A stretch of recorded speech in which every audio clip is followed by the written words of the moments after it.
timidly raising money for our own kids in our own school, but that doesn't mean that we're not part of the community of folks with kids with autism in New York City. New York City is a really important place, I think, in the history of all this, just because it's a unique environment. There are probably better schools and more of them, which means a couple, that have what kids really need. And by that means it's not about the method. There's more than one method. And they say about kids with autism, if you know one kid with autism, you know one kid with autism. And we're still learning as we go along. But one thing we do know is that they need to be engaged as soon as they're diagnosed. The earlier they're diagnosed, the better. And that if you do nothing, they get worse. That's the one thing that they have in common. And if they're treated in the ways that we've learned to treat them, most kids get better.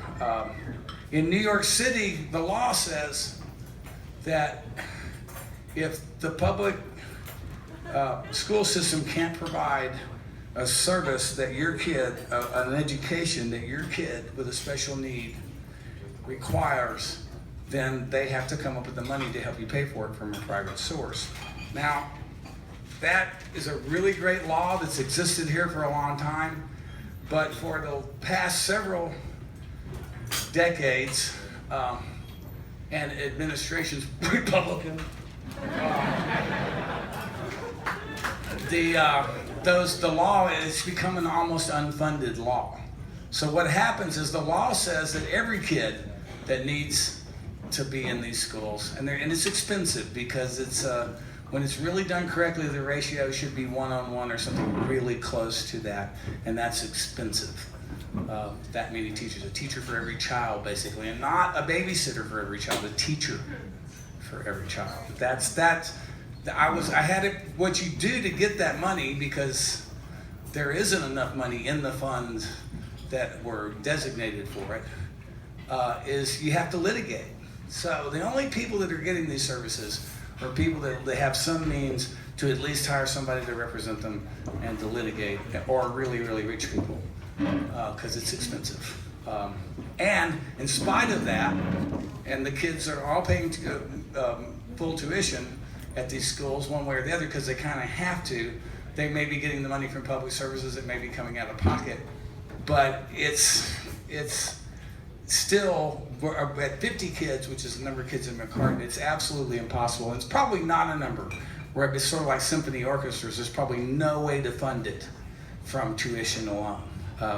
We're always going to have to raise funds. So that means that there's an awful lot of kids in New York City that are going without the services that they need. And we want that to become part of our mission, is to advocate for all of the kids that need those services, and to help get some information out there about this, and about the laws and how we have a really good law. This doesn't exist anywhere else in the country, and it's the city government. So first off, I want to thank you, those of you that live here in New York City, for helping me, because I couldn't afford it to send John Henry to this school for the last 3 years, because you helped pay for John Henry's tuition, and I want to thank you for that. And John Henry, thank you.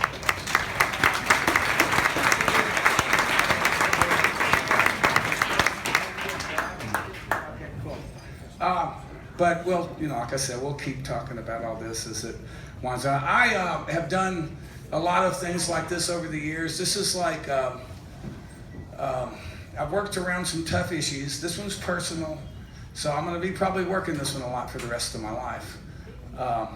But over the years, you learn who your friends are, and you learn who's going to suit up and show up when it comes, when you need somebody to show up for one of these things. And this gentleman has always done that for me, and I can't thank him enough, because we really built this one. The very first, Keswell School benefit, the first annual, we built it around Jackson Brown.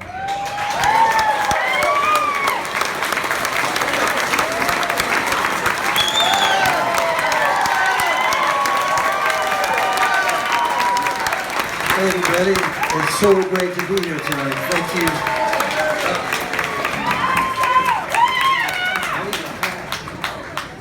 Just realized that I have to have this pack to